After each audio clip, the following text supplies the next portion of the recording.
Shalom, selamat pagi Bapak Ibu yang dikasihi oleh Tuhan. Sungguh bersyukur pagi yang indah ini kita masih dapat berjumpa dalam renungan online. Dan biarlah pagi hari ini kita boleh diberi kekuatan oleh Tuhan melalui firman Tuhan yang akan kita baca dan renungkan. Mari kita berdoa. Tuhan, kami bersyukur pagi yang indah ini Engkau berikan kepada kami. Terima kasih untuk kekuatan, terima kasih untuk kesehatan, terima kasih untuk keluarga, dan ada banyak hal yang patut kami syukuri. Dan pagi hari ini Tuhan, sebelum kami beraktivitas, kami datang kepada Tuhan, memohon Allah Roh Kudus berbicara kepada setiap kami, agar kami mampu memahami firman-Mu, dan terlebih lagi melakukan firman-Mu di dalam hidup kami. Di dalam nama Tuhan Yesus kami berdoa dan mengucap syukur. Amin. Bapak Ibu, firman Tuhan diambil dari kitab Hakim-Hakim 3 ayat yang ke-6 yang berbunyi demikian. Mereka mengambil anak-anak perempuan orang-orang itu menjadi istri mereka dan memberikan anak-anak perempuan mereka kepada anak-anak laki-laki orang-orang itu, serta beribadah kepada Allah orang-orang itu. Sampai di sana pembacaan firman Tuhan. Bapak Ibu, tidak ada yang lebih menyedihkan daripada saat manusia menukar penyembahan dan pelayanan kepada Tuhan dengan deretan pengganti Allah yang tidak pernah memuaskan. Kesedihan itu muncul ketika kita menjadi begitu buta, begitu mudah berkompromi secara moral dan rela menukar kebaikan Allah dengan keburukan dunia. Lebih menyedihkan lagi ketika kesenangan sementara dipilih, sementara keuntungan kekal dilepaskan. Ketika kebohongan musuh dipercaya tetapi kebenaran Allah justru diragukan. Bapak, Ibu, dan Saudara yang dikasihi oleh Tuhan, drama terbesar dalam sejarah manusia sesungguhnya adalah tentang satu hal, yaitu penyembahan. Setiap manusia diciptakan sebagai penyembah, bukan hanya dalam arti religius atau formal, tetapi dalam desain terdalam keberadaannya. Manusia selalu menyerahkan dirinya kepada sesuatu. Apapun yang menguasai hati akan membentuk pikiran, keinginan, pilihan, perkataan, dan sampai tindakan.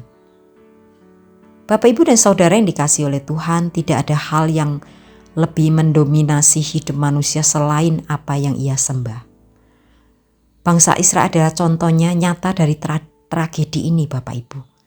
Mereka dipilih, diberkati, dilindungi, dan dipimpin oleh Allah yang hidup. Allah menyatakan kemuliaannya, mencurahkan kasih karunia-Nya, memberikan hukum-Nya yang kudus, serta menunjukkan kuasa-Nya yang besar dalam melepaskan dan memelihara hidup bangsa Israel. Tidak ada Allah yang seperti Dia. Secara logis, Bapak Ibu, mustahil membayangkan mereka berpaling kepada ilah lain. Namun kenyataannya justru sangat menyayat hati, Bapak Ibu. Mereka beribadah kepada Allah-Allah bangsa lain, ilah yang mati, yang tak berkuasa dan tanpa kasih. Penyembahan berhala inilah pusat dari dosa manusia dan gambaran paling tragis dari kondisi hati manusia. Itulah sebabnya Mesias datang. Yesus datang untuk menyelamatkan kita dari diri kita sendiri, membebaskan kita dari perbudakan penyembahan berhala, dan memulihkan kita untuk kembali menyembah Allah saja. Bapak, Ibu, dan Saudara yang dikasihi oleh Tuhan, marilah kita periksa hati kita dengan jujur. Apa yang paling menguasai pikiran, emosi, dan keputusan kita? Disitulah arah penyembahan kita. Waspadai kompromi dengan hal-hal kecil mungkin itu. Penyembahan berhala sering dimulai bukan dari penolakan besar, tetapi dari toleransi kecil terhadap dosa dan kebohongan. Mari kita kembali pada anugerah Kristus. Hanya Yesus yang sanggup membebaskan hati kita dari penyembahan yang salah dan menuntun kita kembali kepada Allah yang hidup. Mari hidupkan penyembahan sejati setiap hari. Penyembahan bukan sekedar ritual, tetapi penyembahan penyerahan hidup sepenuhnya kepada Tuhan dalam ketaatan dan kasih. Amin. Mari kita berdoa. Bapa, kami bersyukur firman-Mu pada pagi hari ini mengingatkan kepada setiap kami. Apakah yang menguasai pikiran, emosi, dan keputusan kami setiap hari? Apakah kami sudah benar-benar menyembah Engkau di dalam roh dan kebenaran?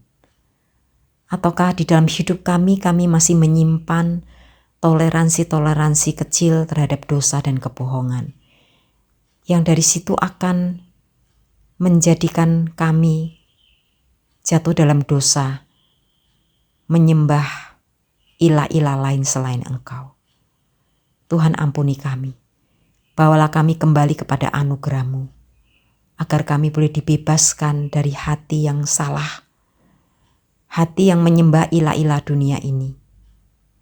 Tuhan, Engkau biarlah membongkar setiap hati kami, meluruskan hati kami, membersihkan hati kami, agar kami setiap hari boleh hanya memusatkan hidup kami, memfokuskan hidup kami, hanya menyembah Engkau Allah yang benar. Di dalam nama Tuhan Yesus kami berdoa dan mengucap syukur. Amin.